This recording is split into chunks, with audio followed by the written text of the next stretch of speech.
Don't sign that, sir. My mom said the tape would play when they tried to take your name. The little girl's whisper cut through the Moretti dining room just as Vincent Moretti's black fountain pen touched the trust papers. A red cassette player, cracked at one corner, trembled in Clara Hayes's hands. Vivian Cross reached for it with a polished smile. It's just a child's toy. Then the tape hissed, and a woman's voice said, Vincent, don't sign anything before you see the girl. 3 hours earlier, the dining room still looked perfect. Too perfect. 12 crystal glasses stood at equal distance along the dark walnut table, each one catching the candlelight like frozen fire. White roses spilled from silver vases. The Moretti crest had been pressed into the folded napkins. Black ink on ivory cloth. The same crest Vincent wore on the onyx signet ring at his right hand. Clara Hayes stood near the service door in her pale blue cardigan. Small enough to be missed, quiet enough to be mistaken for furniture by people who had never carried a tray. She was not supposed to enter the room until after the first course. Mrs. Bell had told her twice. Eyes down, hands steady, and if anyone speaks to you, answer politely. Clara had nodded. She always nodded. But under her cardigan, against her ribs, the old red cassette player felt warmer than it should have. It had been her mother's. The corner was cracked from a fall Clara barely remembered. A strip of yellowing tape crossed the cassette inside, marked in faded black ink. Don't lose this. Clara never had. Not when another maid told her old junk invited bad luck. Not when Vivian Cross once smiled at her in the hallway and asked why she carried that little red thing everywhere. Not even when Margaret Moretti's housekeeper searched the servants' laundry and said all loose items had to be inspected before the engagement dinner. Clara had hidden it in the lining of her cardigan because her mother had sewn a secret pocket there years ago with blue thread that did not match. By 6 o'clock, the house smelled of veal, lemon oil, cigar smoke from the closed study, and Vivian's gardenia perfume. At the head of the table, Vincent Moretti sat still in his black tailored suit, his silver watch catching the light whenever he turned a page of the Moretti family trust update. He did not look like a man about to celebrate. He looked like a judge reading a sentence. Vivian sat to his right, graceful in cream silk, one hand resting near the document as if she already belonged inside it. Margaret Moretti sat opposite her, pearls at her throat, posture straight enough to make the chair seem nervous. Adrian Vale, the family lawyer, kept his brown leather case beside his foot and smiled at everyone with the careful softness of a man who billed by the secret. Clara entered behind Mrs. Bell carrying clean napkins. She kept her eyes low, but she noticed things adults did not think children noticed. Adrian's case was scuffed near the lock, though it had been perfect that morning. Vivian's glass had no lipstick mark, because she had not actually drunk from it. Margaret's pearl bracelet clicked once against her teacup, and Clara's stomach tightened at the sound. Somewhere deep in her memory, her mother had gone silent whenever pearls clicked against porcelain. Then came the first wrong thing. Vincent's pen was placed on the left side of the trust papers, though Mrs. Bell always set pens on the right because Vincent signed with his right hand. The second wrong thing came when Adrian opened the document and turned straight to the signature page without reading the middle. The third came when Vivian looked not at Vincent, but at Clara's cardigan, just for a heartbeat. Clara stepped back. Her heel touched the wheel of the dessert cart. Beneath the folded linen, something pressed hard into her side. The secret pocket had shifted. The red cassette player slid downward, caught on the edge of the tray, and clicked. A small plastic sound. Almost nothing. But Vincent heard it. His eyes moved from the trust papers to Clara before anyone else reacted. Then the tape began to hiss. The hiss crawled across the table before the voice fully formed, thin and scratched by age, but unmistakably human. Clara froze with both hands around the red cassette player, as if holding it tighter could keep the room from hearing what had already escaped. Vincent did not reach for the pen again. His eyes stayed on the cracked plastic corner, then on the strip of yellowed tape across the cassette, where the faded letters sat like something left behind on purpose. Vivian moved first, smoothly, almost beautifully, the way she moved through charity galas and hospital fundraisers, already wearing the face people trusted. "Sweetheart," she said. bending toward Clara with a smile soft enough to look kind from across the room. Sometimes lonely children hear what they need to hear. Clara's fingers tightened. She did not step back. The tape hissed again, then dipped into a broken murmur, too low to understand. Margaret Moretti set down her knife without a sound. "Mrs. Bell," she said, not looking at Clara, "take the child back to the kitchen. Servants' children do not stand in the middle of family business." Mrs. Bell's face changed for less than a second, pain crossing it like a shadow under a door, but she obeyed with her body before her heart could decide. She took one small step toward Clara. Clara shook her head once. Not rude, not loud, just no. Adrian Vale rose from his chair, buttoning his jacket as if the act itself gave him authority. "Mr. Moretti, this is exactly the kind of crude pressure tactic families like yours attract. An old cassette recorder, a frightened child, a convenient interruption right before a trust update. I recommend I take possession of the device immediately and preserve the chain of custody." Vincent's gaze moved to him. "Cassette recorder," he repeated. Adrian blinked. "Only once." "That is what it appears to be." No one called it that. The room became still in a different way. Not shocked now. Careful. Vivian's smile held, but the hand resting on the back of Clara's chair shifted half an inch closer to the tape. Clara saw it. She pulled the cassette player against her cardigan, protecting it with the small seriousness of a child guarding the last photograph in a burning house. Vivian's perfume, gardenia and something sharper beneath it, brushed Clara's face as she leaned closer. "No one is angry with you," Vivian whispered, but the whisper was meant for the room to admire. "You can tell us who gave you that little toy." Clara swallowed. Her throat moved, but no tears came. "My mom did." "Your mother was a maid," Margaret said, cold and clean. "She had no reason to own anything connected to this table." Vincent's right hand closed around the black pen, not to sign, but to stop himself from moving too quickly. He watched Clara's eyes. He watched Vivian's wrist. He watched Adrian's shoe slide back until it touched the brown leather case beside his chair, as if checking it was still there. Then he said very quietly, "No one touches the child. No one touches the tape." A waiter near the wall stopped breathing through his nose. Mrs. Bell lowered her hand. Clara looked at Vincent for the first time fully, and he saw fear there but not confusion. That was what made him pause. A scared child might invent a ghost. A confused child might chase a sound. But Clara looked like a child who had been carrying an instruction for years and had finally reached the door it belonged to. Vivian straightened slowly. "Vincent, surely you're not entertaining this." He did not answer her. He leaned back just enough for the candlelight to catch the onyx signet ring on his finger. Clara's eyes dropped to it instantly. Not to the diamonds on Vivian's hand. Not to the silverware. To the black ring with the carved M. The cassette hissed again, and beneath the static came a woman's broken breath, followed by one clear word before the tape warped into silence. "Vinny." Adrian's hand slipped off his leather case as if the case had suddenly burned him. The name did not land loudly. It landed with the weight of something buried alive. No one at the table repeated it. No one needed to. Vincent Moretti had not heard anyone call him Vinny in 8 years. Not since the last night Elena Hayes had stood in this house and looked at him as if she were trying to say goodbye without being allowed to use the word. His face did not change, but the black pen in his hand bent slightly under his thumb. Vivian noticed. So did Margaret. So did Clara, though she did not understand why that one small word had made a man like Vincent Moretti go so still. "Enough," Margaret said, her voice quiet enough to remain elegant. "A warped tape can make any sound resemble any name." Adrian recovered faster than anyone else.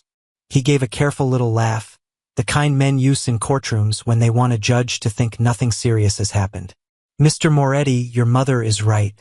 Old magnetic tape degrades, catches fragments, stretches syllables. A child hears a voice, adults hear evidence where there is none. That is how hoaxes survive." Clara looked at him then, not with anger, with the small, steady confusion of a child hearing a grown man step around the truth without touching it. "It's not a hoax," she said. Vivian's smile thinned. Clara, honey, no one is calling you a liar. He is, Clara said. The room tightened. Mrs. Bell lowered her eyes, but the corner of her mouth trembled, not with amusement, with fear for the child. Vincent leaned forward. Where did you get it? Clara's arms tightened around the cassette player. For one moment she looked younger than 8, small in the candlelight, her shoes not quite reaching the pattern in the rug beneath her. From my cardigan. Before that, Clara swallowed. From my mom. Margaret looked toward the service door as if searching for someone to blame for letting this continue. Her mother worked below stairs, she said. Women in service collect sentimental objects. It means nothing. Vincent did not look at his mother. He kept his eyes on Clara. What was your mother's name? Elena Hayes. The silence after that was not empty, filled with knives. Vivian lowered her chin just slightly, her hair falling forward enough to hide her face from most of the table. But Clara saw her thumb move over the screen of the phone in her lap before the phone disappeared beneath her napkin. Vincent saw Clara see it. He said nothing. Elena Hayes left this family under disgrace, Margaret said. That name does not belong at this table. Clara's face flushed, but she did not cry. My mom said if people said bad things about her, I shouldn't argue unless I had the tape.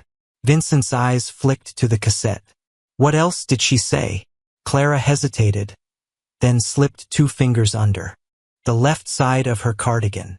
The fabric was faded, the blue worn pale at the elbows, but inside the lining there was a crooked seam sewn in darker thread. She pinched it open carefully, not tearing, not fumbling, practiced. From the secret pocket, she pulled a small square of cloth no bigger than a playing card. It had been cut from an old cream dress shirt, and on it was stitched a tiny black M with a circle around it. Clara placed it beside the cassette player. She said not to show this unless I saw the same letter on a black ring. Every eye at the table moved, unwillingly, to Vincent's right hand. The onyx signet ring sat there under the chandelier, black as a closed door, the carved M catching a thin line of gold light. Vincent stared at the cloth. His breath slowed once. Vivian reached for her water and missed the stem before finding it again. Adrian adjusted his cuff, but the motion exposed a smear of red sealing wax near his wrist, the same dark red wax used on the Moretti family archive envelopes. Vincent noticed. Clara did too, though she only knew it looked like dried candle blood. Mom said rich men forget faces, Clara whispered. But rings remember hands. Vincent removed the signet ring.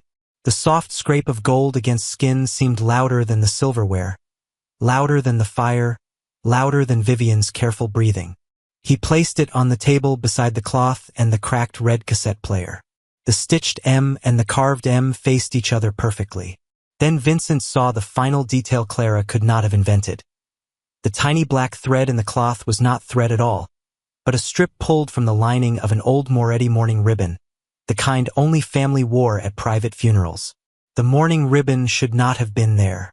Vincent knew it before anyone spoke, because the Moretti family did not sell those ribbons, did not give them to staff, did not leave them in drawers for curious maids to find. They were cut by hand, worn once, and burned after private funerals. Yet a strip of one had been stitched into a child's hidden pocket, wrapped around a secret that had waited 8 years to breathe. Margaret's voice came first, composed and faintly annoyed. Sentimental fabric proves nothing. Clara looked down at the small black thread as if seeing it for the first time through adult eyes. I don't know what it is, she said. Mom only said it came from a day nobody let her cry. Vivian's expression softened at once. Too fast, too polished. That is heartbreaking, she said, and the words sounded prepared. But heartbreak can make people give children stories they cannot possibly understand. Adrian Vale stepped closer to the table, careful not to appear aggressive. Mr. Moretti, a frightened minor, is now handling objects tied to deceased relatives, alleged recordings and family symbols. For her protection, this should stop until professionals are present.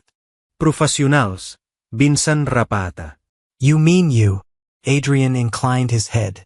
I mean counsel. Clara's shoulders drew inward. The dining room had become too large around her. The ceiling seemed higher, the chandelier colder, the adults taller in their black suits and silk dresses. One of the security men near the door shifted his weight, not threatening, just reminding everyone that power in that house had a body. Mrs. Bell stood frozen between the service door and the table, unable to help without making things worse. Clara pressed the cassette player against her chest. She did not cry. She only moved one thumb over the cracked corner the way someone might touch a rosary bead. Vincent saw the motion. Then he asked, "Clara, do not tell me a story. Answer one question." Clara nodded. "If your mother wanted me to know the tape was real, what would she tell you to say?" Vivian gave a light laugh. "Vincent, please.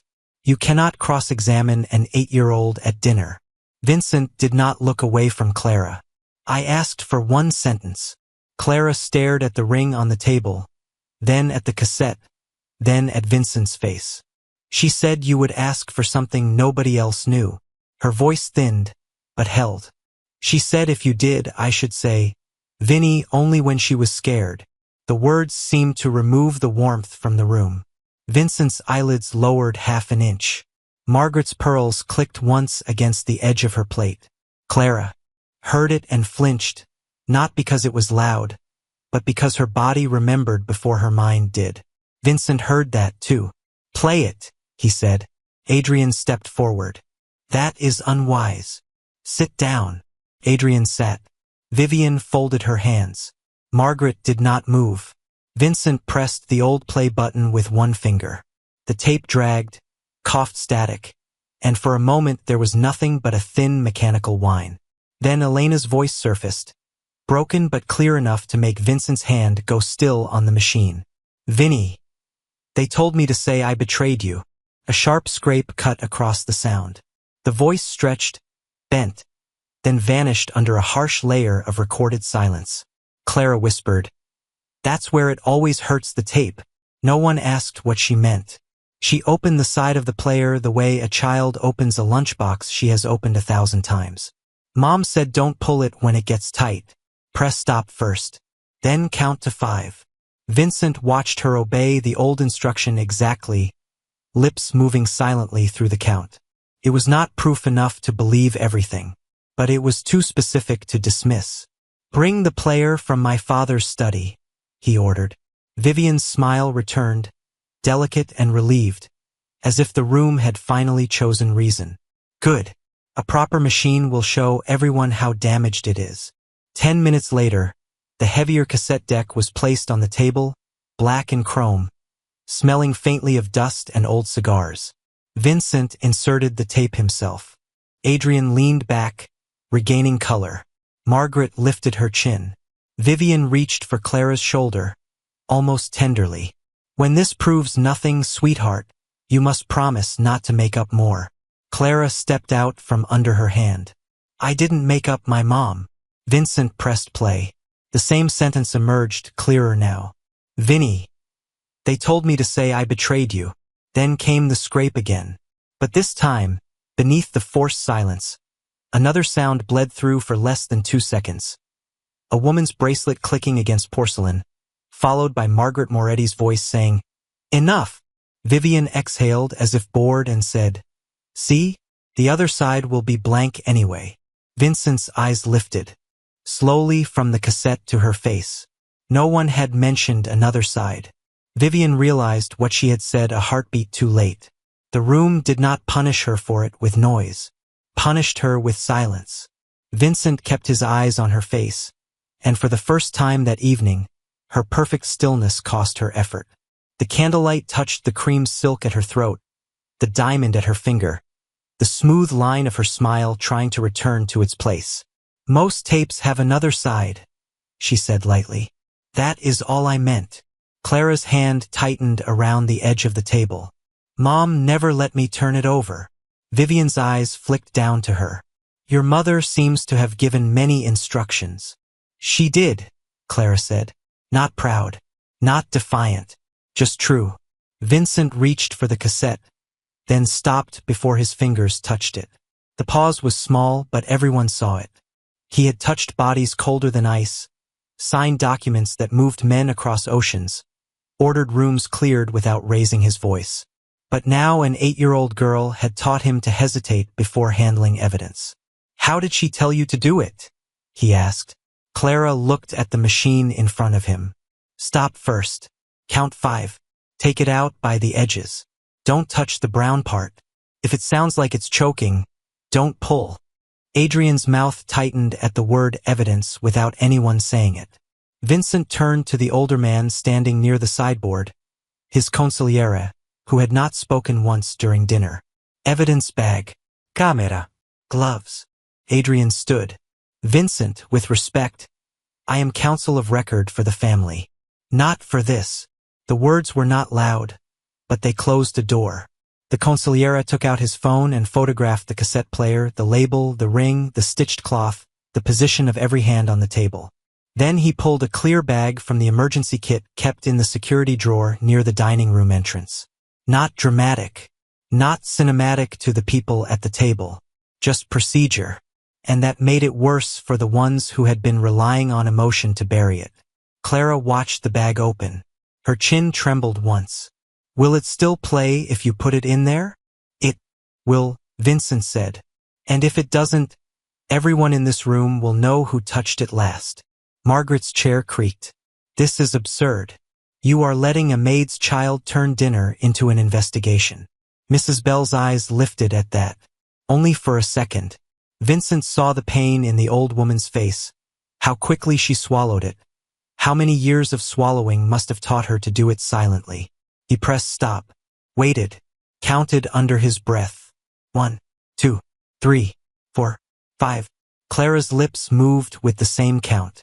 Then he removed the tape by its edges. Inside the plastic window, the brown ribbon sagged slightly, damaged near the middle, as if a thumb had once pressed too hard trying to erase what it carried. The cassette deck from his father's study clicked again when Vincent inserted it. This time, before pressing play, he looked at the long case clock against the far wall. 11 minutes past 9. Its brass pendulum moved behind glass with calm indifference. "Everybody listen," he said. The tape rolled. Static. Elena's broken voice. The scrape. Margaret's single word. "Enough." Then, beneath the damaged silence, something else came through. A wheel squeaking in 3 uneven cries, a porcelain cup settling into a saucer, and the deep, solemn chime of the dining room clock striking 11. Once, twice, 3 times. No one moved until the 11th chime faded on the tape, swallowed by static. The real clock in the room did not chime. It was not 11 now. That sound belonged to another night. Clara turned toward Mrs. Bell. "That squeak," she whispered. Mrs. Bell had gone pale around the mouth. Her hands, folded in front of her apron, clenched so tightly the knuckles shone. Margaret did not look at her. Adrian did. That was the mistake. Vincent followed Adrian's gaze. "Mrs. Bell." The old woman did not answer at first. Years of service stood between her and the truth like locked doors. Then she looked at Clara, at the small blue cardigan, at the red cassette, and something in her face surrendered. "That was the old tea cart, sir." Adrian breathed out sharply. "Many carts squeak." Mrs. Bell shook her head. "Not like that one. Left front wheel. 3 cries, then it catches." Her voice was low, but steady. "It was replaced the week after Mrs. Elena left." Vincent's eyes moved to Adrian. "Who ordered it replaced?" Adrian opened his mouth, then closed it. Mrs. Bell answered without looking at him. "Mr. Vale did, sir. He said no one liked the sound." Vincent sat very still for a long moment. Then he took out his own phone, photographed Adrian's face, the cassette deck, and the clock, and placed the phone screen down beside the trust papers he still had not signed. "No one leaves the house," he said. "No staff dismissed. No documents removed. No phones wiped." Vivian's smile faded completely. Margaret's pearls clicked once against her plate. And Vincent finally looked at his mother not as a son, but as a man hearing her voice under a layer of damaged tape. Margaret did not look away from him, but something behind her eyes withdrew, like a curtain being pulled over a window. "You are tired," she said. "This dinner has become grotesque." Vincent stood without scraping his chair. "My father kept a sealed cabinet in the west study." Adrian's face changed so slightly most men would have missed it. Vincent did not. "The old marriage files," Adrian said. "Those are not relevant to this disturbance. You just made them relevant." The walk from the dining room to the west study was only 40 feet, but it felt longer because no one spoke. Rain had begun to tap against the tall windows, soft and patient, and somewhere below stairs a dishwasher hummed behind a closed service door, carrying on as if the house had not shifted on its foundation. Clara walked beside Mrs. Bell, both hands still wrapped around the edge of her blue cardigan, the red cassette now sealed in a clear evidence bag carried by the consigliere. She did not ask where they were going. She only looked once toward the kitchen stairs, as if part of her wanted to disappear back into the safe, small world of plates and folded towels. Vincent noticed and slowed his step by half a pace. "No one is sending you away tonight," he said without looking at her. Clara answered quietly, "I don't want money." Vivian, walking behind them, gave a soft, wounded laugh. "No one said you did, sweetheart." Clara kept her eyes forward. "I want people to stop saying my mom was bad." The west study smelled of leather, old smoke, and locked paper. Vincent opened the cabinet himself. The key had been in the lower drawer of his father's desk, exactly where it had always been, but the red wax seal on one archive envelope was broken and pressed down again badly, the Moretti crest blurred at one edge. Adrian stepped closer. "I should review those first." Vincent turned one page with gloved fingers. "Stand where I can see your hands." No one moved after that.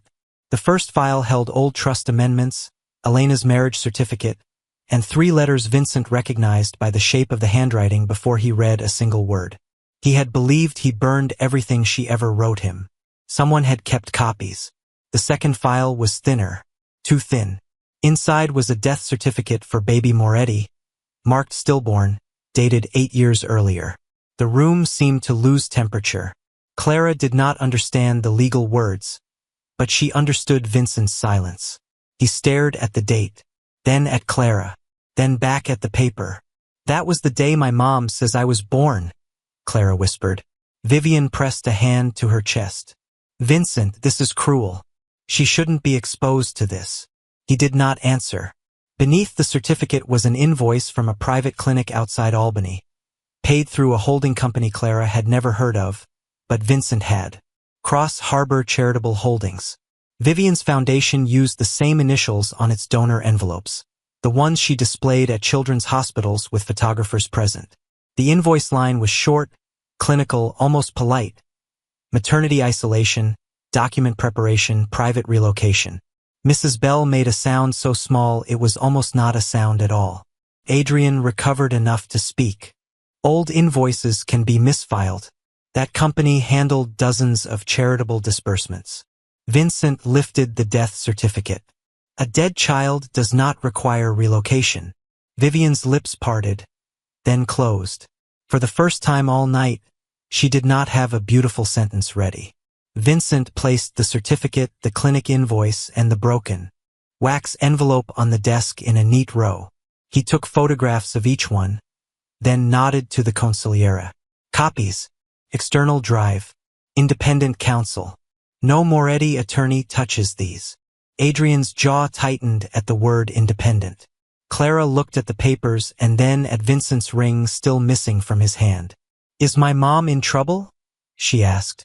Vincent looked at her then, really looked, not as an interruption, not as a servant's child, but as a living answer to a document that had declared her gone before she ever had a chance to speak. "No," he said. His voice had changed. "But someone made sure everyone thought she was." Rain slid down the window behind him. In the blurred glass, Vincent saw his own reflection standing beside Clara's small one, and the truth struck colder than the storm. For 8 years, he had mourned a child who was alive in his own house, and he had let the people he trusted teach him to hate the woman who tried to save her. The reflection held him longer than the papers did. Vincent saw the girl first, small and pale in the rainy glass, her blue cardigan hanging unevenly at one sleeve because the hidden pocket had been opened too many times. Then he saw himself beside her, black suit, empty ring finger, face carved into the shape of a man who had spent 8 years trusting the wrong silence. He did not touch Clara. He did not promise her anything grand. Men in his world made promises like checks, and children paid for them when they bounced. Instead, he turned to the consigliere and said, "Move her to the library. Mrs. Bell stays with her." 2 men outside the door. "No one enters unless I say so." Vivian's face softened with relief too quickly. "That is wise," she said. "The child has been through enough." Clara looked down, not because she believed Vivian, but because the word child sounded different when Vivian used it, like something to be packed away. Vincent walked past her without looking angry. That was what made Adrian nervous. Anger could be argued with. Silence had to be survived. In the library, the fire had been lit low, and rain tapped against the windows in thin silver lines. Mrs. Bell brought Clara a glass of water and a plate of buttered toast cut into triangles, the way kitchen staff did when they did not know how to comfort a frightened child without asking questions they were not allowed to ask. Clara did not eat. She sat with both hands in her lap and watched the clear evidence bag on the desk, where the red cassette player rested beside the stitched cloth and the photographs of the broken wax seal. Vincent stood near the shelves with his white pocket square folded in one hand. After a moment, he placed it on the table in front of Clara. Mrs. Bell saw it and went still. Clara did not understand.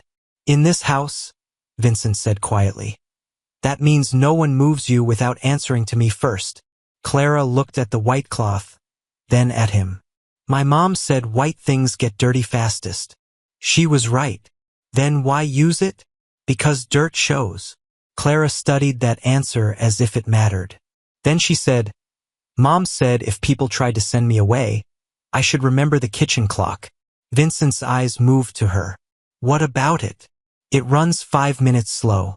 Mrs. Bell says nobody fixes it because cooks don't need rich people time." Mrs. Bell pressed her lips together, almost smiling and almost crying.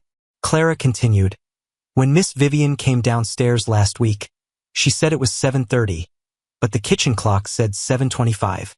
She asked one of the girls where I sleep. Then she said, 'Not much longer.'" Vincent turned his head slightly toward the door. The camera light above the library frame blinked red, once, then steady. He had ordered it on before bringing Clara in. "Good," he said. "Do nothing else."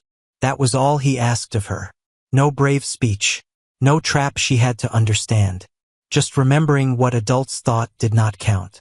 An hour later, Vincent returned to the dining room wearing the face Vivian knew best, the one that looked tired enough to be guided. The trust papers still lay on the table, but now a second document had been placed beside them, face down. "Vivian," he said, "you were right about one thing. Clara should not remain in the middle of this house tonight.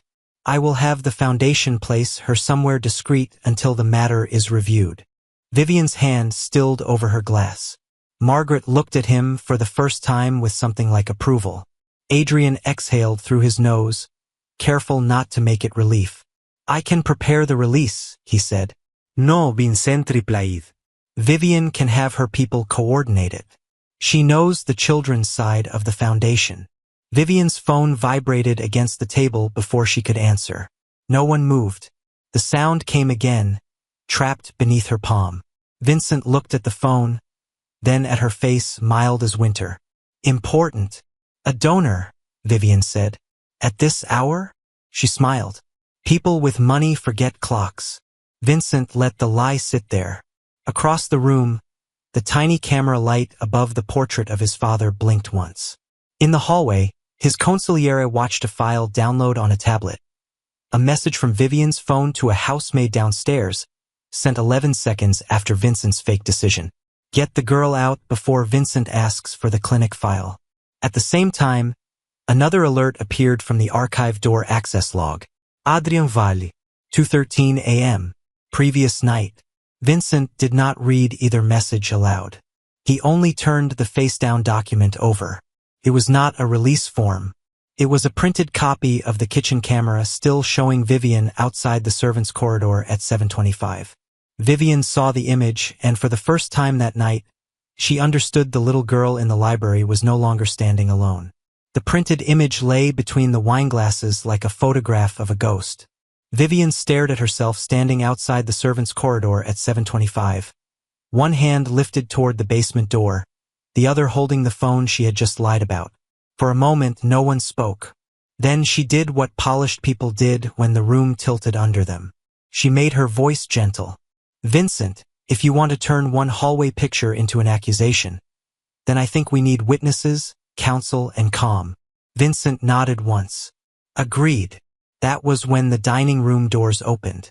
Not loudly, not dramatically, just wide enough for the house to understand that the room no longer belonged to dinner. The consigliere entered first with a tablet and 2 sealed folders. Behind him came a gray-haired independent attorney Vincent had used only once in 10 years, a child advocate in a navy coat, Mrs. Bell and Clara. Clara did not walk to the center of the room. She did not point at anyone. She sat beside Mrs. Bell near the sideboard, both feet together, both hands on the pale blue cardigan in her lap, the white pocket square folded beside her like a small flag of protection. The red cassette player sat on the table in its clear evidence bag. Beside it were the stitched cloth, the broken wax envelope, the death certificate for baby Moretti, the private clinic invoice, the kitchen camera still, the access log from the archive door, and a printed copy of Vivian's message. "Get the girl out before Vincent asks for the clinic file." Margaret looked at the child advocate with open distaste. "This is a family matter." The advocate answered calmly, "Not once a child's identity may have been concealed." Adrian gave a tight smile. "May have been. That is doing a lot of work." Vincent looked at the independent attorney. "Play the report." The attorney tapped the tablet. A clean male voice filled the room first, professional and flat, explaining that the cassette contained original magnetic degradation consistent with age, not modern fabrication, and that several sections had been partially overwritten but not fully erased. Then the restored audio began. Static. A breath. Elena's voice, thinner than before, but alive enough to change the temperature of the room. "Vinny, they told me to say I betrayed you." The scrape came again. This time it did not swallow everything. Beneath the damaged layer, Elena continued, sobbing so quietly it sounded like she was trying not to wake a baby. "They said if I don't sign, they'll make sure she never has a name. They said they already told you the baby died." Vincent's face emptied. Not of feeling, of everything that usually protected feeling. His hand moved toward the table, but stopped before touching the paper. Clara watched him from across the room. She did not understand trusts or legal custody or archived seals, but she understood the way adults looked when a lie finally found its body. The recording shifted. A cup touched a saucer. Pearls clicked once. Then Margaret's voice, younger by 8 years but unmistakable, said, "Enough. Sign it, Elena. A Moretti child cannot be raised by a woman who makes my son weak." Margaret closed her eyes. Vivian looked at Adrian. Adrian looked at the door. Vincent saw every direction their fear wanted to run. The attorney continued, placing a document on the table. The handwriting expert's preliminary review matches the signature pressure pattern on the relocation agreement to coercion indicators. The clinic invoice was paid through Cross Harbor Charitable Holdings. The archive room access log shows Mr. Vale entered at 2:13 a.m. last night. The hallway camera shows Ms. Cross outside the servants' corridor after asking staff where Clara slept. Vivian rose slowly. "I was trying to protect your household from scandal." Clara's voice came softly from the sideboard. "Then why did you call me the girl, not Clara?" Vivian turned. The room turned with her. Clara's fingers closed around the cardigan. "People who care what happens to you use your name." Mrs. Bell lowered her head, and a tear fell straight onto her apron without a sound. Margaret finally spoke not to Clara, but to Vincent. "I did what your father would have done. I protected the name."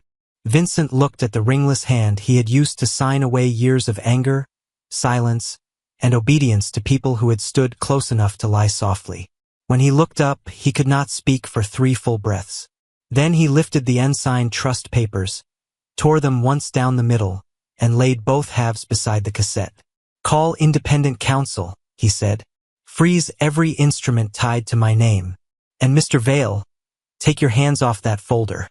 Adrian Vale froze with one hand hovering above the folder, his fingertips less than an inch from the edge, close enough to show intent and far enough to pretend innocence. Vincent did not raise his voice. He did not need to.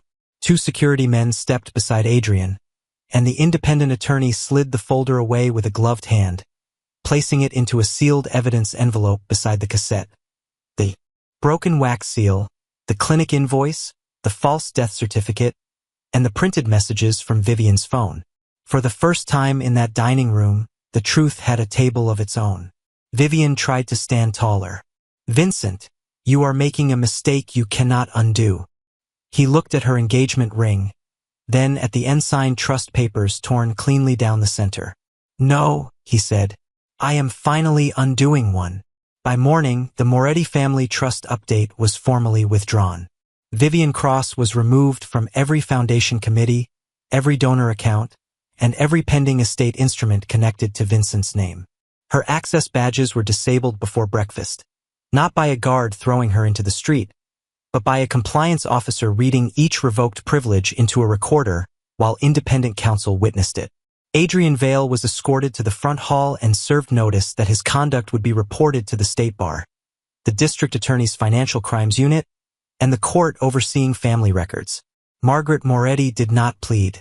She stood with her pearls at her throat and said nothing as Vincent signed the document suspending her voting authority in the family council until the investigation was complete. That silence hurt him more than rage would have. It told him she still believed a name was worth more than a child.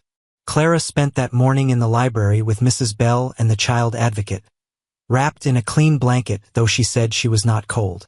No one asked her to perform bravery for adults. No one asked her to repeat the tape again. Her statement was taken gently, with breaks, water, and toast cut into triangles. When she could not remember a date, no one pushed. When she remembered the kitchen clock running 5 minutes slow, the advocate wrote it down like it mattered, because for the first time it did. Vincent came in only after asking permission at the door. He stood near the threshold, his black suit unchanged, his ring still absent from his finger. "The cassette has been sealed," he told her. 3 copies were made under chain of custody. 1 stays with the court file, 1 with independent counsel. 1 waits for your mother. Clara looked up at that word. Mother. Not runaway. Not maid. Not disgrace. Is she alive? Vincent's throat moved once. "We found the clinic route payments. They lead to a private facility upstate. A woman was admitted there under another name 8 years ago." Clara's hands closed around the edge of the blanket. "Can I talk to her?" "If the doctor says it is safe for both of you." He did not promise more than he could control. That was new for him. 2 days later, in the same dining room where Clara had been ordered back to the kitchen, the staff stood in a quiet line while Vincent Moretti read a formal correction into the family record. Elena Hayes Moretti had not betrayed him. Clara Hayes had not been charity, property, or a servant's child to be moved for convenience. Mrs. Bell's witness statement was entered. Her years of unpaid overtime under Margaret's private orders were reviewed, and every staff member received written protection against retaliation. Vincent turned to them and said, "This house taught you silence. That ends today." Mrs. Bell covered her mouth with one hand. Clara sat beside her, the blue cardigan folded neatly in her lap, the secret pocket open and empty at last. The DNA process began through the court with the advocate present, not in a private Moretti office. Clara was given a safe room in the East Wing only after she chose Mrs. Bell to stay nearby. The first call from the facility came at dusk. The dining room lights were lower then, warmer, no roses, no trust papers, no silver performance of power. Just a phone on the table, the sealed red cassette beside it, and Vincent standing back far enough not to steal the moment. A weak woman's voice came through the speaker. "Clara?"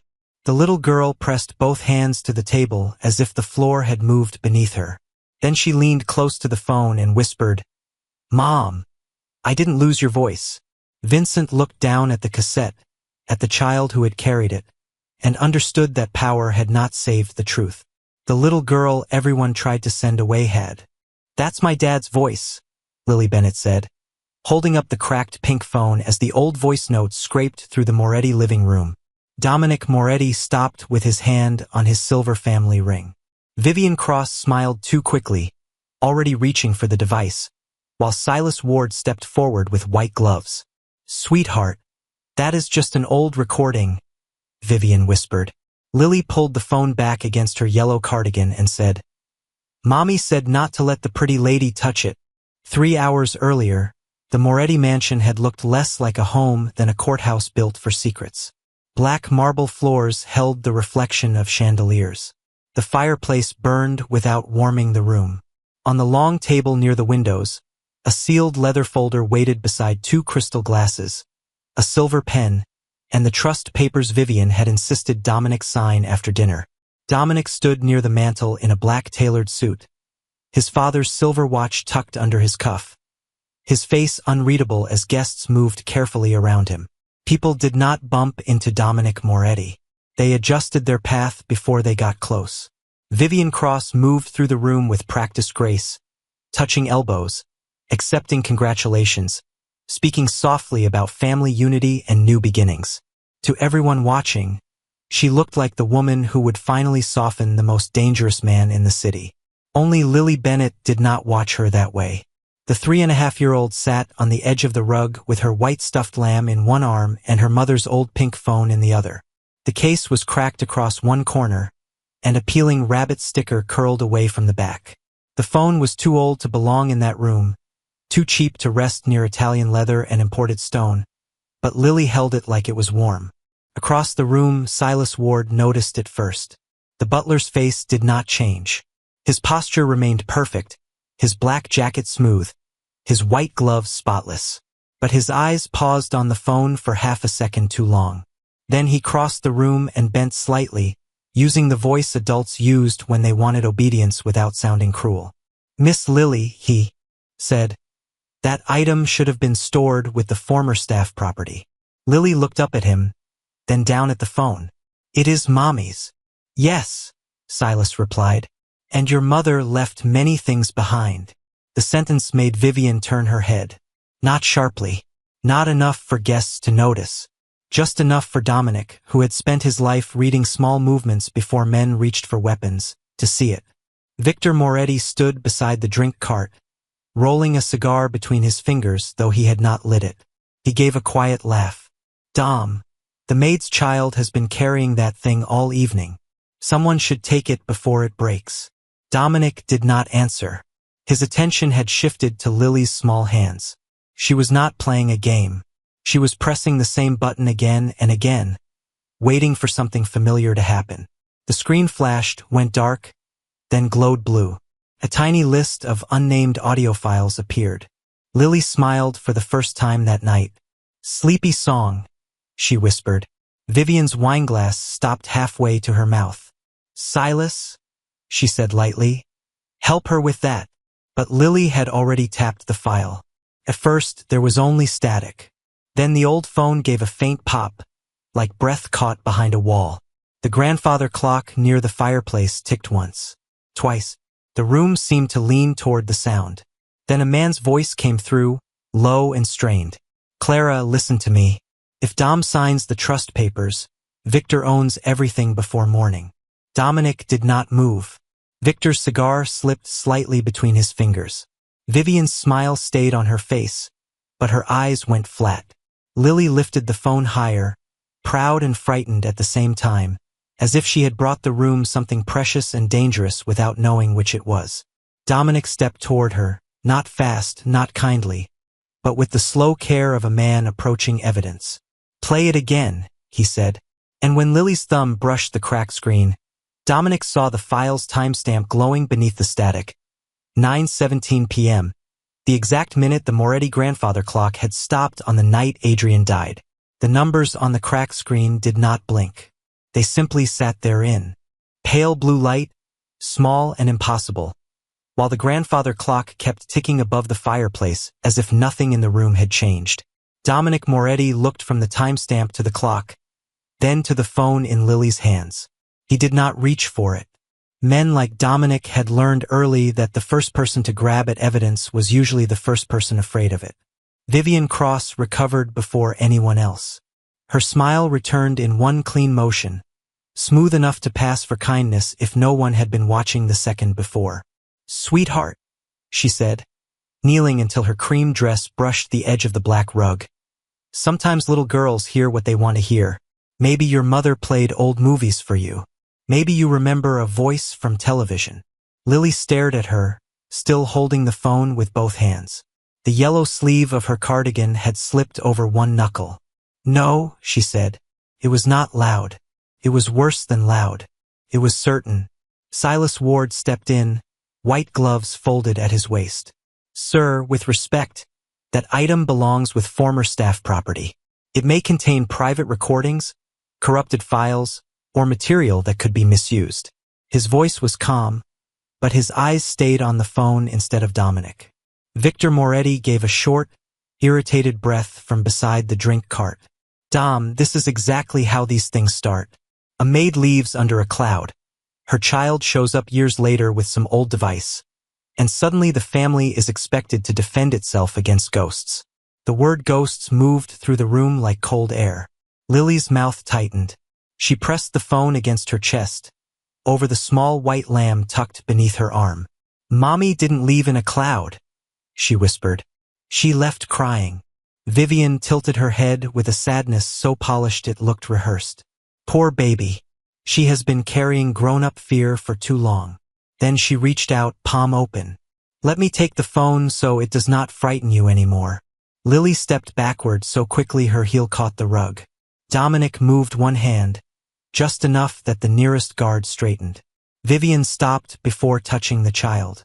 "No one takes it," Dominic said. Not loudly. The words did not need volume. The room understood weight. Silas bowed his head. "Of course, sir." But Dominic had already seen the flaw. Silas had not asked what kind of phone it was. He had called it former staff property as if he had been expecting it. Dominic turned to one of the younger guards by the door, a man not raised inside the household. "Evidence bag. Clear. Now." The guard left and returned with a transparent plastic pouch from the security office. Dominic took a photo of the phone where Lily held it, then another of the screen, then one of the timestamp. He did not explain himself. He did not comfort Lily. He only lowered his hand to her level and waited. "Can it sleep in there?" Lily asked, looking at the bag. Dominic nodded once. "Where everyone can see it." She hesitated, then slid the cracked pink phone inside. The rabbit sticker folded slightly against the plastic. Vivian watched it disappear into the sealed pouch, and for the first time all evening, her smile failed to reach her eyes. Victor set his unlit cigar down with more force than necessary. "You are treating a toddler's toy like a wiretap." Dominic sealed the pouch himself. "I am treating it like something 3 adults suddenly want gone." No one spoke. A waiter in the doorway looked down at his tray as if the champagne glasses had become dangerous. Lily leaned against the sofa, small again now, thumb finding the worn ear of her stuffed lamb. For one brief second, she looked only 3 years old. Sleepy, frightened, too little for marble floors and family wars. Then Vivian softened her voice again. "Lily, honey, you do not have to lie to keep your mother close." Lily looked at the floor. "Mommy said the pretty lady smiles when she lies." The sentence landed quietly, but it changed the air more than shouting would have. Dominic watched Vivian's face, not Lily's. He saw the smile stay in place. He also saw her right hand close around the edge of her engagement ring until the diamond clicked once against her glass. Victor stepped forward, anger hidden beneath concern. "Enough." Adrian never left voice notes. Dominic slowly turned his head toward his brother. He had not said Adrian's name. Not once. Victor realized the mistake one heartbeat too late. His face did not change enough for the guests to notice, but Dominic saw the tiny correction happen behind his eyes, the way a man steps backward after feeling the edge of a roof under his heel. "I mean," Victor said, smoothing his cuff, If that is what you are implying, everyone knows you have been thinking of him tonight. Dominic said nothing. He let the silence answer for him. Then he turned toward the sealed evidence pouch in the young guard's hands. The cracked pink phone rested inside the clear plastic like a toy pulled from a crime scene. The peeling rabbit sticker flattened against the pouch, the blue glow of the screen fading and returning in weak pulses. Put it on the side table, Dominic said. Do not open the seal. The guard obeyed. Vivian crossed her arms loosely, graceful even in discomfort. Dom, this is turning into a performance. People are here to celebrate us, not listen to broken sounds from an abandoned phone. Then the sound should clear itself quickly, Dominic said. He nodded once to the guard. Speaker near the pouch. Low volume. No one moved for a second. Then the guard placed a small wireless speaker beside the sealed phone and connected it without touching the device itself. Dominic stood with his back half turned to the room, his face angled toward the grandfather clock near the fireplace. He was no longer listening like a brother. He was listening like a man counting exits. The file played again.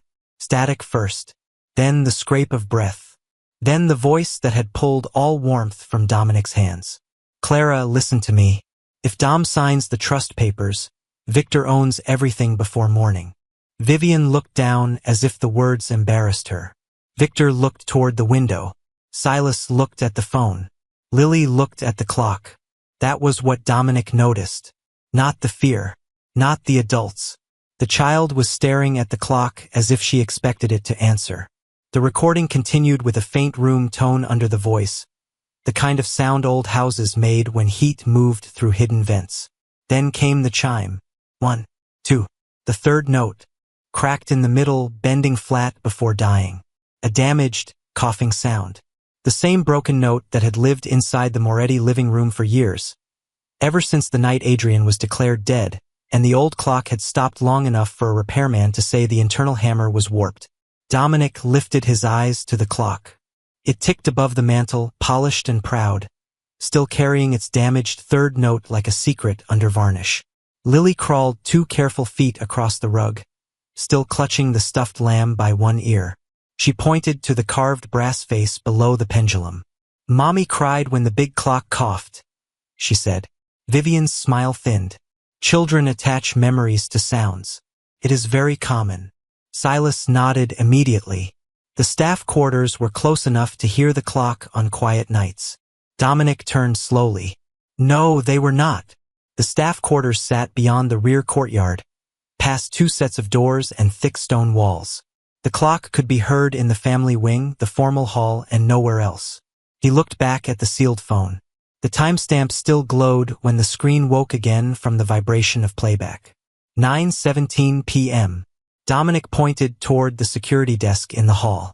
Bring me the old access log from that night. Silas's answer came too fast. The system deletes after 30 days, sir. The room became still. Dominic did not blink. I did not give you the date. Silas lowered his eyes at once, but not before Dominic saw the pulse jump in his throat above the collar. Victor let out a soft laugh that carried no humor. Dom, you are interrogating your own house over a clock. Dominic looked at him. A dead man's voice is not what scares me. Living men answering too fast do. At the end of the recording, beneath Adrian's last breath, another sound clicked through the static, tiny and metallic. Victor's silver lighter opening, closing, opening again. The same nervous rhythm he was making beside the drink cart now. The lighter clicked once more before Victor realized everyone could hear it. He closed his fist around the silver case and slipped it into his pocket, but the sound had already done its damage. Dominic watched the movement, then looked at Silas Ward. Bring me Clara Bennett's remaining property. Silas did not hesitate long enough to seem afraid. That was his talent. He lowered his chin with the quiet dignity of a man who had managed rich people's secrets for decades. Sir, former employee items are handled according to household policy. Anything unclaimed after termination is inventoried, boxed, and destroyed after the required period. Then bring me the inventory. I can request it from the archive. Now. The word had no anger in it, which made it harder to refuse. Vivian stepped closer, her voice smooth and almost wounded. Dom. She was a maid who left under terrible circumstances. Do you really want to drag staff matters across your own engagement dinner? Her eyes moved to the guests, then to Lily, making the child seem suddenly misplaced among tuxedos, pearls, and glasses of untouched champagne. This little girl is tired. She should not be used as a reason to reopen something ugly. Lily stood beside the sofa, one small hand resting against the sealed pouch as if the plastic bag could feel lonely. Silas glanced down at her. Miss Lily, your mother's things are gone. Perhaps you remember a different bag. Lily shook her head. Not quickly, not like a child trying to win. Slowly, as if she had been told the truth too many times to trade it for a nicer lie. Blue bag, she said. It sleeps where it's cold. A faint smile appeared at the corner of Victor's mouth. Where it's cold. There you have it, Dom. A toddler's map. A few guests looked away, embarrassed for her. One woman near the piano lowered her champagne flute. Another man whispered something about bedtime. Lily did not cry. She reached into the pocket of her cardigan and pulled out a tiny piece of blue thread, knotted around nothing. Mommy tied this on the zipper, she said, so I could find it if she forgot. The room went quiet in a different way. Dominic looked at the thread. Then he looked at Silas. Where in this house is cold? Silas answered carefully. The wine cellar, sir. The lower pantry. The service refrigerator. Storage by the old ventilation panels. Dominic pointed to the young guard who had bagged the phone. You. Body camera on. 2 more from outside the household detail. No one from staff touches anything. Silas's jaw tightened by a fraction. Sir, I know this house better than anyone. I can assist. That is why you won't. They moved through the hall in a slow procession that made the mansion feel less like a home and more like a crime scene pretending to be a palace. Lily was allowed to walk only as far as the top of the service corridor, where the polished black marble ended and the narrow gray tile began. Vivian placed a gentle hand near her shoulder without touching her. You do not have to perform for them, sweetheart. Lily looked up at her. I'm not doing a show. The words were small, but they stripped the kindness out of Vivian's smile. Downstairs, the guards checked the wine cellar, then the lower pantry. Nothing. Victor exhaled as if the matter had become boring. Enough. She guessed wrong. Lily hugged the stuffed lamb tighter and stared at the wall beside the service stairs. Not there, she whispered. The cold wall with the humming. Dominic heard her. He stepped down 2 stairs himself, not all the way, just enough to see the old ventilation panel near the floor, half hidden behind stacked linen crates. The guard pulled the crates aside. One screw on the panel was newer than the others. Clean. Recently turned. Dominic said, Record the screw. The guard did. The panel came loose with a metallic scrape. Behind it, wrapped in a dry cleaning cover and pushed deep into the narrow space, sat a faded blue canvas bag. The zipper had a knot of blue thread tied to it. No one moved. Even the house seemed to stop breathing. The guard lifted the bag with gloved hands and carried it upstairs to the side table under the chandelier. Dominic had him open it in full view of the room. First came an old charging cord, then a faded hospital tag, then a photograph torn cleanly through the middle. Then a small brass key hit the table with a sharp little sound.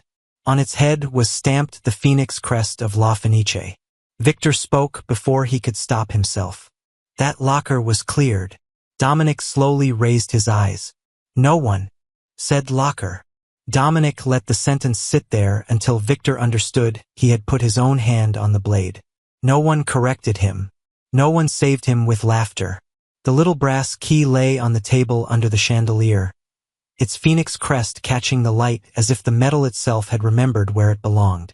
Dominic took out his phone, photographed the key where it had fallen, then photographed the torn picture, the hospital tag, the old charging cord, and the blue bag before anything was moved. La Fenice, he said. Victor's face tightened. Now. Vivian placed a hand on his arm, soft enough to look loving. Dom, your guests are still here. This can wait until morning. Dominic looked down at her fingers resting on his sleeve. For years, people had touched him only when they were certain they had permission. Tonight, her hand felt like a question she wanted answered before he asked the next one. He moved his arm away. If it is nothing, mourning will not improve it. 40 minutes later, the service entrance of La Fenice opened under a strip of yellow security light. The restaurant was closed, its red leather booths empty, its white tablecloths folded for the next day, its famous Phoenix logo gleaming above the bar.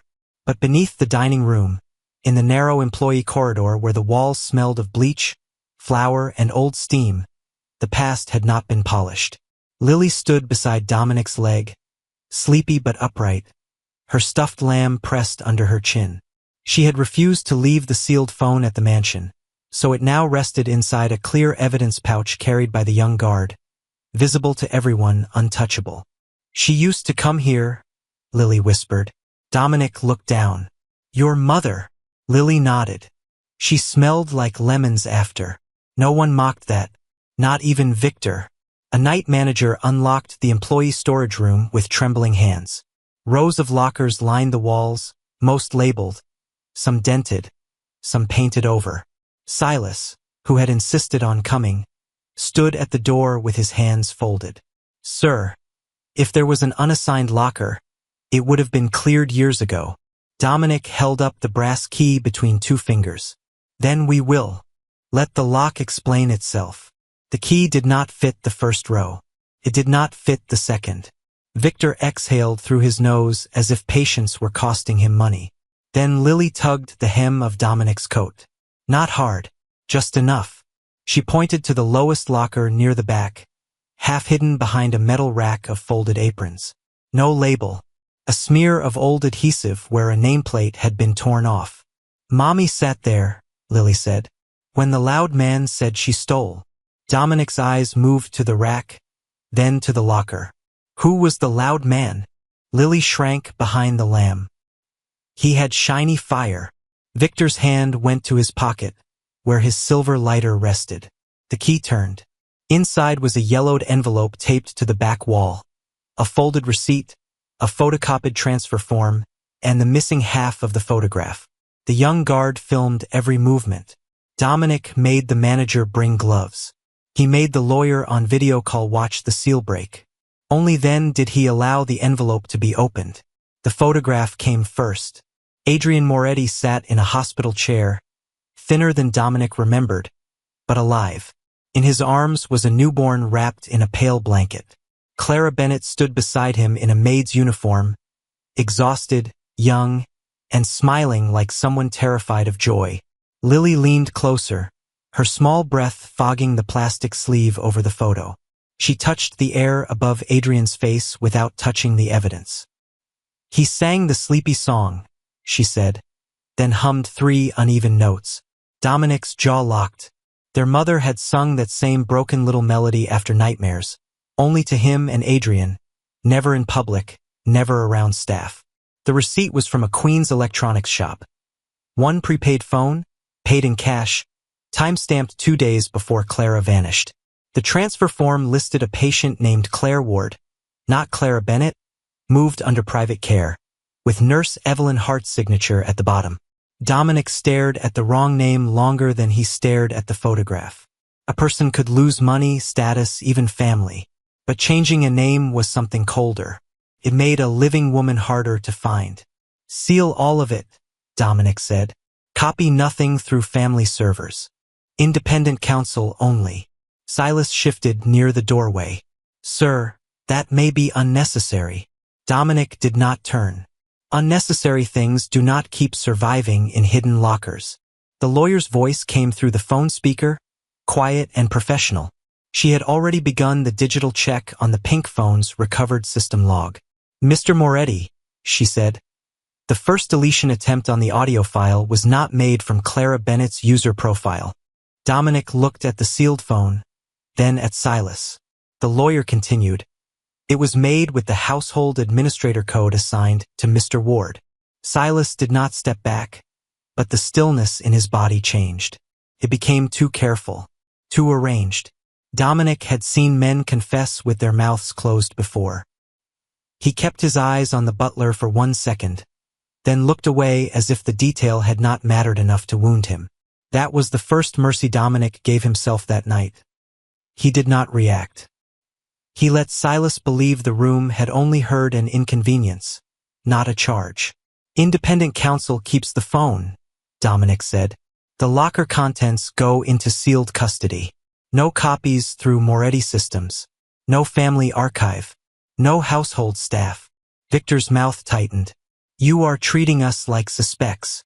Dominic turned the torn photograph face down in its sleeve, because Lily was still staring at Adrian as if memory could become a person if she looked long enough. No, he said. I am treating Clara Bennett like she was denied that right. For the first time, Lily looked up at him without fear. Not with trust, not yet, but with the small, tired attention of a child hearing an adult say her mother's name correctly. Rain had started outside by the time they moved into La Fenice's closed office. It tapped against the narrow basement window in thin silver lines. Somewhere above them, an ice machine clicked and dropped a fresh load into its bin. A cleaning woman's radio played softly in the kitchen until someone turned it down. In that quiet, Lily sat on a leather chair too large for her, swinging one shoe that did not reach the floor, the stuffed lamb tucked under her chin. Dominic placed a bottle of water and a paper cup beside her. She looked at both, then shook her head. I don't want money water, she whispered. The phrase almost broke something in him. What do you want? He asked. Lily looked toward the sealed evidence pouch. Mommy not be bad. Dominic did not answer quickly. Promises were cheap when made to children in warm rooms by men with armed guards. Instead, he called the lawyer again and gave one instruction. Find Evelyn Hart tonight. The name moved through records like a needle through old cloth. She was not dead. She was not retired comfortably. She lived in Queens, in a third-floor apartment above a laundromat, under a ceiling stained by old leaks and a window that looked out at a fire escape. By midnight, a private investigator had her on a secure video call, and the woman who appeared on the screen looked smaller than her signature. Nurse Evelyn Hart had white hair pinned badly, tired eyes, and hands that shook only after she saw the hospital tag from the blue bag. She covered her mouth. Where did you find that? She asked. Dominic leaned forward, his voice quiet. In a hidden locker under my restaurant. Evelyn closed her eyes. The rain ticked against the basement glass. Then Clara was telling the truth when she said she made a copy. Vivian, standing behind Dominic, drew in a breath so soft it almost vanished. Almost. Evelyn began with the part no one in the Moretti family had ever allowed into a room. Adrian had not died on the night the family announced his death. He had survived the harbor accident, weak, heavily medicated, and hidden in a private care facility paid through a shell company. Clara Bennett had been assigned to help because she was young, quiet, and easy to dismiss. But Adrian had trusted her. More than that, he had loved her. When Clara became pregnant, Victor called it a liability. Vivian called it a threat to Dominic's future marriage prospects. Silas called it a housekeeping problem. They changed her name in the transfer file, Evelyn said. Clara Bennett became Claire Ward. One letter here, one line there. That is how they make a person disappear without anyone having to carry a body. Lily slid off the chair and walked to the screen. Mommy doesn't like that name, she said. Evelyn's face crumpled, but she did not cry. No, sweetheart, she whispered. She fought to keep yours. Dominic's hand closed around the edge of the desk. Not violently, just enough for the wood to creak. Where is Clara now? Evelyn looked away from the camera. If the payments continued, she may still be in care. New Jersey, private facility. But Mr. Moretti, if they know you are looking... The lawyer's phone buzzed on the desk before she finished. One new message from the investigator appeared on the screen. Patient Claire Ward scheduled for transfer at 2 a.m. Dominic stared at the words until the room narrowed to them. He thought of every time Vivian had corrected Lily's name to the maid's toddler, every time Victor had called Clara a thief, every time Silas had stood beside him with folded gloves while the house erased a woman one file at a time. And for the first time that night, Dominic understood the most dangerous thing in his home had not been the old phone in Lily's hands. It had been how long he had trusted the people trying to take it from her. Dominic did not move toward the door. That was what made the room colder. A man who had built his life around control had just learned that Clara Bennett might be moved again before sunrise, and still he did not slam a fist, did not shout for cars, did not give the kind of order men whispered about later. He only looked at the message on the lawyer's phone, then lowered his voice. No one in this room reacts. Vivian stood so still behind him that her perfume seemed louder than her breathing. Victor stared at the screen as if distance could make the words unreadable. Silas folded his gloved hands in front of him, but for the first time all night, one thumb rubbed the seam of the other glove. Dominic saw it. Lily saw something else. She was standing near the desk, half hidden by the leather chair, watching Vivian's mouth. "She said that name before," Lily whispered. Dominic turned his head slightly. "What name?" Lily looked down at her stuffed lamb, suddenly unsure because every adult in the room had become too quiet. "Claire," she said. The pretty lady said, "Claire is easier." Mommy said, "That's not my name." Vivian gave a soft, injured laugh. "Dom, she is exhausted. She is mixing things together." Dominic nodded once as if he agreed. "Then let's not exhaust her further." He turned to everyone and let his face settle back into the expression they trusted most. The one that looked like the old Dominic Moretti, the man who chose family reputation before messy truth. The trust signing continues at La Fenice, publicly, on schedule. Victor blinked. Tonight. Vivian's shoulders loosened almost imperceptibly. Silas lowered his eyes in something close to relief. They thought he had chosen the family name.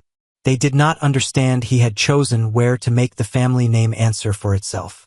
While Vivian stepped into the hallway to call the guests back, Dominic lifted his father's silver ring from his finger and placed it beside the sealed pink phone on the desk. The sound was small, metal touching wood, but the lawyer looked up. So did Lily. "No family cleanup," Dominic said to his consigliere. "No backroom punishment. This goes into the light." Then the room split into quiet motion. An independent attorney took custody of the phone and locker evidence. A private investigator contacted the New Jersey facility with medical counsel on the line and a state health official listening. Another team pulled camera backups from La Fenice's basement, not through Moretti servers, but from the old vendor's emergency archive. A lab courier arrived through the kitchen entrance with sealed kits for lawful DNA collection. Lily's cheek swab, Adrian's preserved medical sample from the transfer file, and a personal comb found with his hospital effects. Lily did not understand the forms. She only understood that every adult asked permission before touching her. When the nurse on call held up the swab, Lily looked at Dominic. "Does it hurt?" "No," he said. "And you can say stop."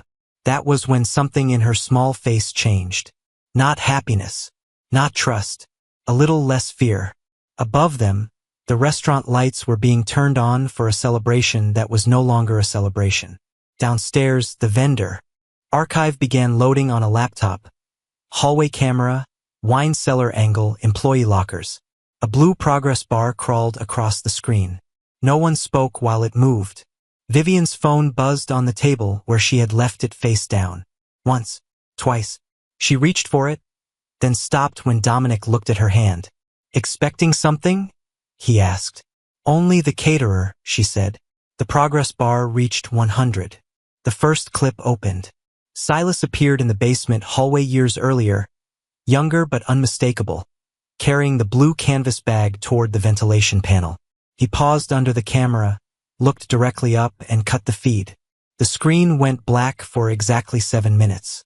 Then a second file appeared from the vendor backup, one Silas had not known existed, the reflection angle from the polished wine cooler door. In it, Vivian stood beside him, holding the cracked pink phone before passing it back with 2 fingers, as if it were contaminated. At that exact moment, the attorney's secure printer clicked behind them. A recovered text from the burner account slid into the tray. "Move Claire before the child's phone becomes evidence." Vivian looked at the paper, then at Lily, and for the first time, she understood the little girl was no longer standing alone. Vivian looked at the recovered text as if the paper had insulted her by existing. Move Claire before the child's phone becomes evidence. No one in the office spoke. The printer's light kept blinking green, small and cheerful, while the room around it turned into something colder than fear. Dominic took the page with 2 fingers, placed it in a clear sleeve, and handed it to the independent attorney without looking at Vivian. Add it to the sequence, he said. Then he walked upstairs. La Fenice had been dressed for power. White tablecloths stretched across the private dining room. The phoenix crest burned gold on the wall. Crystal glasses waited beside folded contracts, and the trust papers sat at the head table, face down, as if paper could pretend not to know what it was about to do. Guests rose when Dominic entered. Vivian followed a few steps behind him, still beautiful, still composed, still wearing the smile of a woman who believed public rooms protected lies better than private ones. Victor moved toward Dominic with a warning in his eyes. "Brother," he said quietly, "whatever you think this is, not here." Dominic stopped beside the head table. Lily stood near his leg with the stuffed lamb tucked under one arm and the sealed pink phone carried by the young guard beside her. The child looked impossibly small under the restaurant lights, smaller than the silverware, smaller than the contracts, smaller than the family name carved into the wall. Dominic looked at her, then at the room. The signing will wait. The musicians stopped first. Then the servers. Then the guests, one by one, as the silence spread. The side doors opened.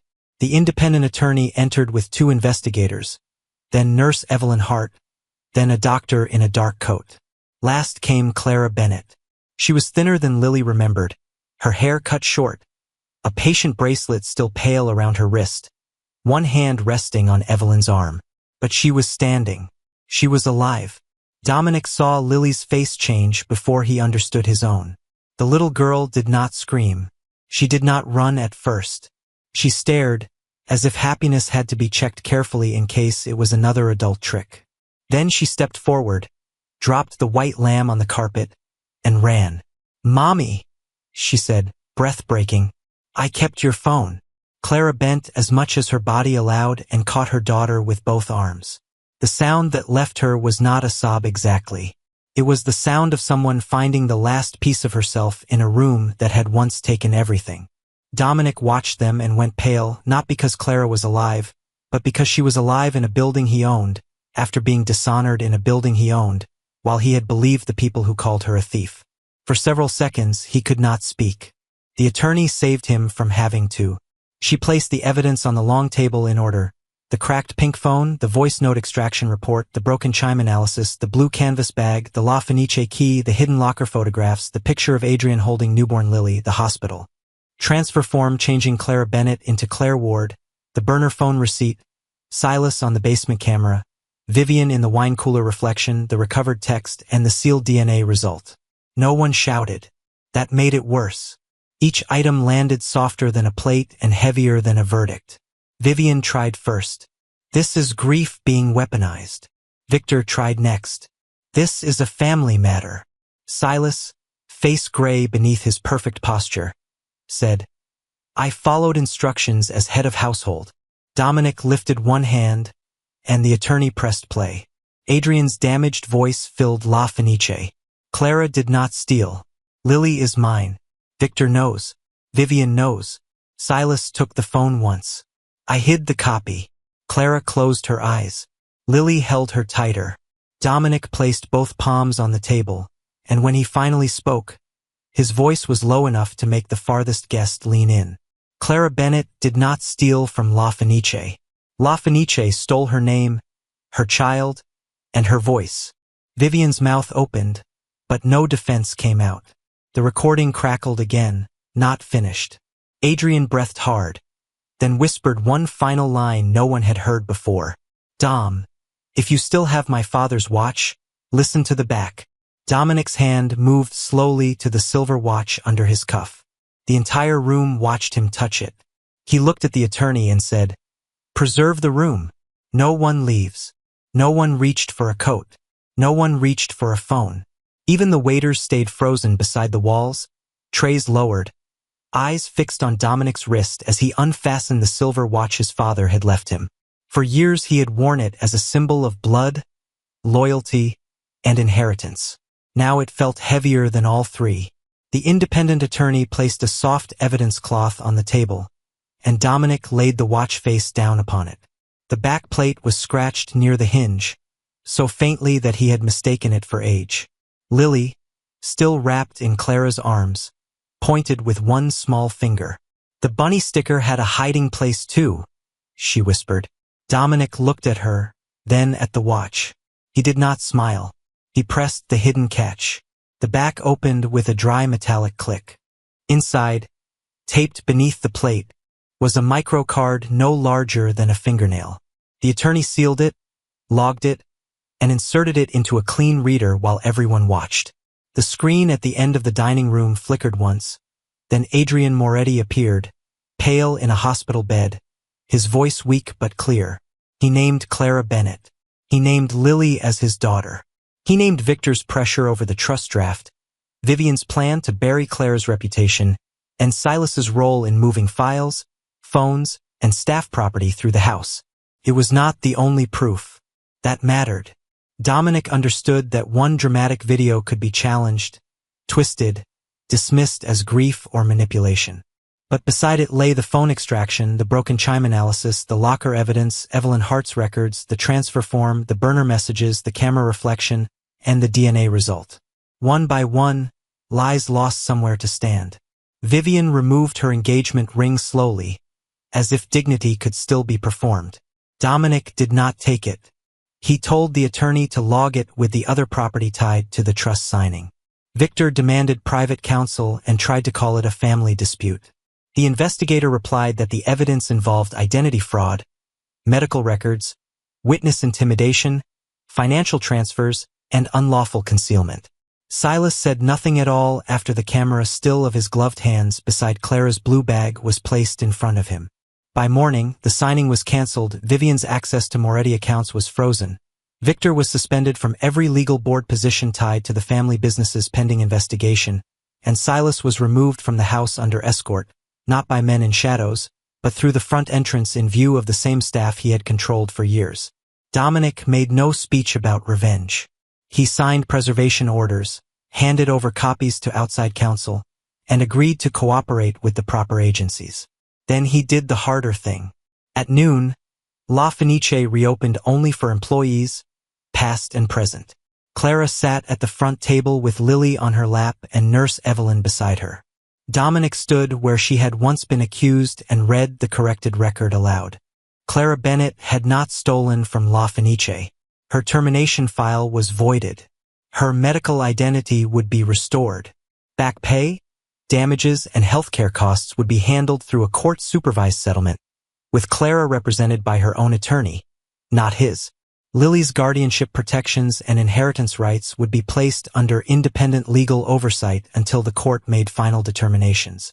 A staff protection policy was created that day, not as charity, but as a rule. No employee could be accused, removed, renamed, or silenced by household authority without outside review. On the wall of the employee corridor, where her name had once been whispered like shame, a small brass plaque was installed. Clara Bennett was innocent. The pink phone was not thrown away. It was copied, sealed, and preserved, but the original, after the attorney finished documenting it, was placed in a clear box at Clara's request. Lily touched the glass once, then leaned into her mother's side. Later, when the restaurant emptied and the legal voices faded, Dominic carried the torn photograph to a quiet table by the window. The two halves had been aligned in a simple black frame. Adrian holding newborn Lily, Clara standing beside them. No face cut out, no name missing. Lily climbed onto the chair across from Dominic, her white lamb tucked under one arm. She looked at the picture, then at the old phone in its clear box, then at him. "Mommy's not bad anymore," she said. Dominic could not answer for a long moment. Clara reached across the table and took her daughter's hand. Outside, La Fenice's sign glowed softly in the evening rain, and for the first time in years, The front door stayed open to the light. The old phone had not made a little girl powerful. It had only forced a room full of powerful adults to hear the truth she had been carrying all along.